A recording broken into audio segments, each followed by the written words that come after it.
Mark Wahlberg's Infinite is the actor's pan take on The Matrix from 3 years ago, and it was ironically made even worse by Keanu Reeves' $159 million sequel. Infinite is a sci-fi movie that was released in 2021, and while it is now streaming on Netflix, the film wasn't a very big hit.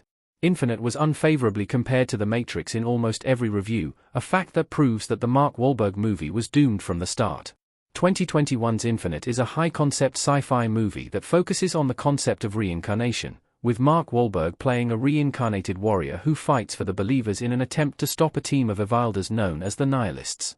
Infinite was critically panned across the board, and while its move to Netflix has seen it have a surge in popularity, much of the discussion centers around its connections to The Matrix and how unfavorably it was compared to the Keanu Reeves classic. The Matrix Resurrections came out only 6 months after Mark Wahlberg's Infinite. The two movies were way too close to each other. Infinite's false reality sci-fi story and heady themes means that it was impossible for it to not be compared to The Matrix.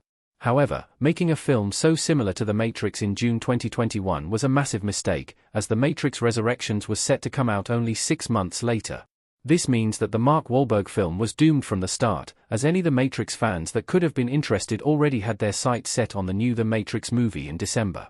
Even though Infinite was a far worse version of The Matrix, it had been nearly 2 decades since The Matrix movie was released in 2021.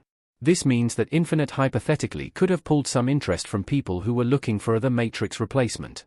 However, the looming threat of an official The Matrix Legacy sequel completely killed any chances of this happening, kneecapping Infinite even further. Resurrection's meta-criticisms about Matrix ripoffs made Infinite's disappointment even worse. Infinite was exactly what Resurrections was making fun of. The story of The Matrix Resurrections further hurt Infinite, with the themes of the Legacy sequel being all about movies like Infinite.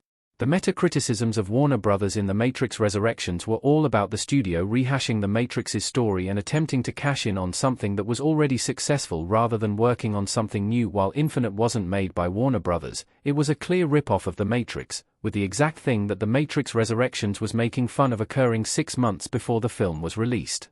Infinite's release date was one of the biggest nails in the coffin for the film, as its proximity to The Matrix Resurrections means that it had no chance to succeed.